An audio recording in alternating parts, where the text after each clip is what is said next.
या कुन्देन्दु तुषारे हारे धवला, या शुभ्रवस्त्रावृता, या वीणाम्बरदण्डमण्डितकरा, या श्वेतपद्मासना,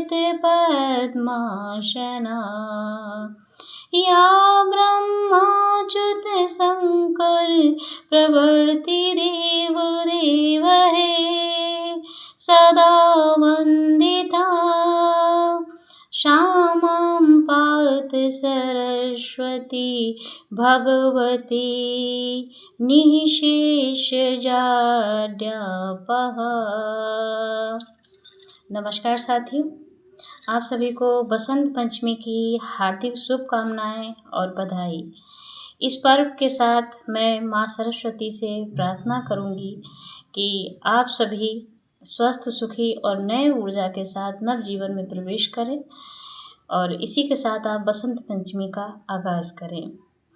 साथियों, बसंत पंचमी भारतीय कैलेंडर के अनुसार हर साल माघ मास के शुक्ल पक्ष की पंचमी तिथि को मनाई जाती है। आज का दिन ज्ञान और कला की अधिष्ठात्री देवी माँ सरस्वती के अवतरण दिवस के रूप में मनाया जाता है। ये त्यौहार बसंत ऋतु के आगमन का भी प्रतीक है और साथ साथ नवोन्मेष का प्रतीक है। मित्रों, आज के दिन विशेष रूप से माँ सरस्वती का पूजन किया जाता है, जिसके लिए आप स्नान आदि से निवृत्त होकर पीले या श्वेत वस्त्र धारण करें और धूप दीप के साथ पीले या श्वेत पुष्प व पीले लड्डू, खीर तथा पीली खिचड़ी का माँ को भोग लगाएं। तत्पश्चात माँ सरस्वती का बीज मंत्र ओम ह्रीं सरस्वते नमः या देवी सर्वभूतेषु बुद्धिरूपेण संस्थिता नमस्तस्यै नमस्तस्यै नमस्तस्यै नमो नमः का भी जाप कर सकते हैं, या आप सरस्वती नामाष्टक का भी जाप कर सकते हैं। इससे आपकी बुद्धि एकाग्र तथा वाणी में अलौकिक प्रभाव का आविर्भाव होता है और आप निरंतर नए प्रकृति के रास्तों पर उत्तरोत्तर आगे बढ़ते हैं। यदि आप जाप करने में सक्षम नहीं हैं तो आप केवल माता की पूजा करने के बाद उनसे बल, बुद्धि व विद्या की प्रार्थना भी कर सकते हैं। इसके साथ ही अगर आप पूजन करने में या कहीं ऐसी जगह पे हैं जहां आप कोई भी कर्म कांड करने में सक्षम नहीं होते हैं, तो उस स्थिति में अगर आप ओम ह्रीं सरस्वती नमः का भी मन में उच्चारण कर लेते हैं तो वो उसको भी एक पूजा के आवाहन के रूप में माना जाता है। खैर, बसंत पंचमी का महत्व दोस्तों केवल धार्मिक ही नहीं है बल्कि सामाजिक और प्राकृतिक भी है, क्योंकि ये त्यौहार हमें प्रकृति के प्रति प्रेम व समर्पण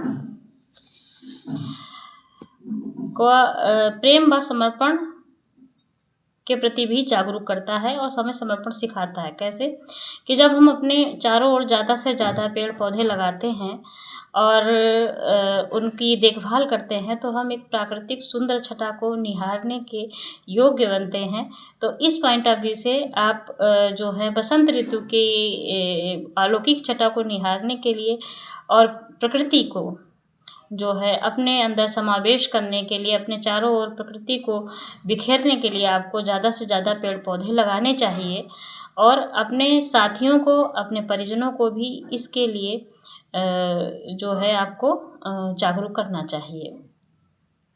दोस्तों, हमें इससे ये भी सीख मिलती है कि जिस प्रकार बसंत ऋतु के आगमन के साथ प्रकृति में नव जीवन का संचार होता है, चारों तरफ आपको पीले पुष्प दिखेंगे सरसों के और पेड़ नए कोपल, नए पत्ते धारण करते हैं, तो इसके साथ आपको ये भी एक ये मिलता है कि एक नए जीवन का संचार आपके जीवन में किस तरह से आपको होना चाहिए कि पुरानी चीज़ें, अगर पुरानी बातें कुछ दिमाग में बैठी हैं, कुछ स्टक हैं, तो उनको दिमाग से निकाल दीजिए और एक जीवन को एक नई धारा के साथ, एक नए संचार के साथ हमको एक नई ऊर्जा और एक नए उत्साह के साथ आगे बढ़ना चाहिए। दोस्तों, ये त्यौहार हमारी समृद्ध सांस्कृतिक विरासत का भी प्रतीक है, जो हमें हमारे पूर्वजों के ज्ञान और कला के प्रति उनकी गहरी रुचि के से भी परिचित कराता है। कैसे? जब वैदिक समय था या उससे पहले, तो जब बच्चे गुरुकुल में शिक्षा ग्रहण करने जाते थे, तब सरस्वती पूजन के बाद ही, यानी जो हम आज बसंत पंचमी के रूप में मनाते हैं, सरस्वती पूजन के बाद ही विद्यारंभ का प्रचलन था।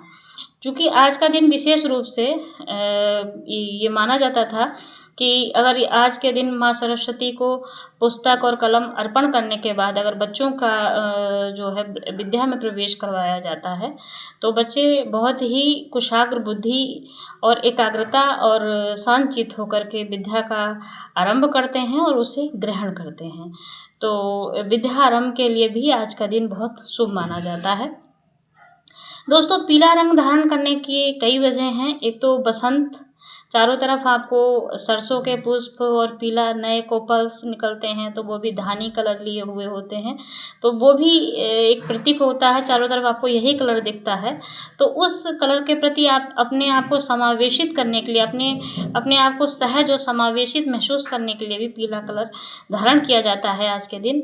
और पीला रंग जो होता है वो नई ऊर्जा, खुशी और समृद्धि का भी प्रतीक होता है।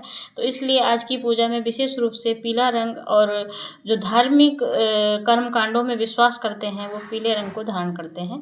बाकी संत लोग आज के दिन श्वेत वस्त्र का भी जो होता है वो उसको भी पहनते हैं, उसको भी अपने बदन पे उसको भी धारण करते हैं। उसकी वजह यही है कि श्वेत रंग जो है वो आपके अंदर शांति और एकाग्रता का, और क्या कहना चाहिए, नई ऊर्जा के प्रति जो आपके अंदर जो एक गहनता होनी चाहिए, वो उसके प्रति एक सत्व का प्रतीक होता है श्वेत रंग।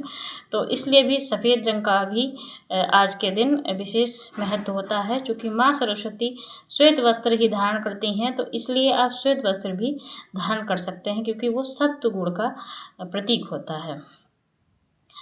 कई राज्य हैं भारत में ऐसे, जहाँ पर जैसे महाराष्ट्र है, गुजरात है, या यूपी के भी कई ज़िलों में आप देखेंगे कि आज के दिन में, मतलब आज के दिन यानी मकर संक्रांति से शुरू होकर के बसंत पंचमी तक विशेष रूप से पतंगबाजी की बहुत सारी प्रतियोगिताएं होती हैं। तो उसके पीछे भी कारण है कि पतंग जो होता है वो जीवन में नई उड़ान भरने का प्रतीक है। तो ये मैसेज दिया जाता है कि ये वो समय आ गया है कि अगर आप कहीं पे किसी चीज़ पे रुक गए हैं, तो आप भी अपने जीवन को नई उड़ान के साथ आगे बढ़ें, नए उड़ान को अपने अंदर धारण करें और चीज़ों को अच्छे से ग्रहण करने का प्रयास करें। तो ये तो है, और इसका ये सारे कारण तो हैं ही हैं। इसके साथ इसका वैज्ञानिक कारण ये है कि अगर आप आज के दिन विशेष रूप से बसंत पंचमी के दिन अगर आप पीली वस्तुओं को पारण करते हैं, उनको धारण करते हैं, पहनते हैं, तो पंचमाष्टक के हिसाब से और हमारे पुराणों के हिसाब से आपके बॉडी में विशेष ऊर्जा और नई उत्साह का संचार भी होता है। तो ये सब कोई बहुत सारे कारण थे जिनके लिए आप आज के दिवस को मना सकते हैं और आप अच्छे से इसको सेलिब्रेट कर सकते हैं। तो मेरे हिसाब से ये कुछ चीज़ें थी जो मुझे लगा कि आपके साथ साझा करनी चाहिए, मैंने आपके साथ साझा की। अगर आप लोगों का कोई प्रश्न है तो आप लोग मुझे कमेंट कर सकते हैं, कमेंट भेज सकते हैं, और मैं पूरी कोशिश करूँगी कि आपके प्रत्येक प्रश्न का सारगर्भित उत्तर आपको अवश्य दूँ। तो दोस्तों, मिलते हैं फिर से किसी नए त्यौहार, नई जानकारी के साथ। तब तक के लिए आप सभी को नमस्कार और पुनः बहुत बहुत बधाई और बहुत बहुत शुभकामनाएं।